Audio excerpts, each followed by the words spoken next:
Actually happened on January 6th? So there is, as it seems that I find myself in a similar situation as Russiagate. Because on January 6th, in the prior Trump administration, I was the chief of staff to the Department of Defense.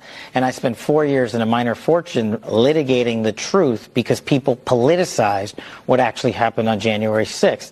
And we now know unequivocally that President Trump lawfully authorized the deployment of National Guard, and me, as the head of the Office of Secretary of Defense, with the Secretary of Defense, took that action.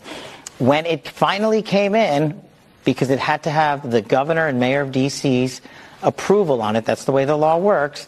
And once it finally came in on January 6th, remember, we offered to them days beforehand, and they rejected it. We've put out the letters, and your show has done great coverage showing how it was rejected. We mobilized the fastest cold start in Washington, D.C. since World War II, and the largest occupation of D.C. by the National Guard since the American Revolution. That's what happened on January 6th, but what you and your viewers want to know, now that we've beat back that disinformation campaign with actual truth, is what was the FBI doing? Well, we got answers coming. We just found a trove of information, and it's on its way to Capitol Hill right now. And they've asked, and they're getting them, and you're getting answers on January 6th.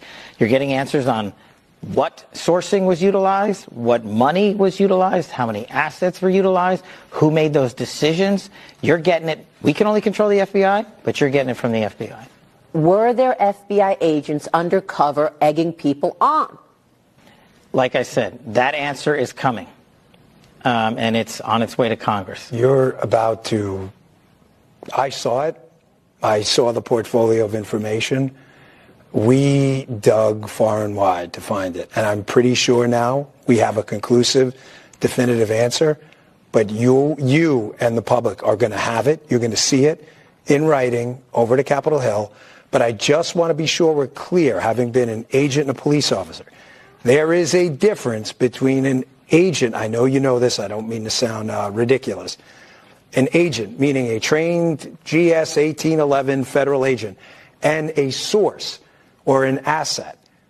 There's a difference. So when you see the material, which I promise you is coming, again, I'm not asking you to trust us. I know it's coming because I saw it yesterday. When you see it, I just want you to understand that it's not an apology for anything. Thank you. But there's a difference between agents and assets. Yeah. And I just hope when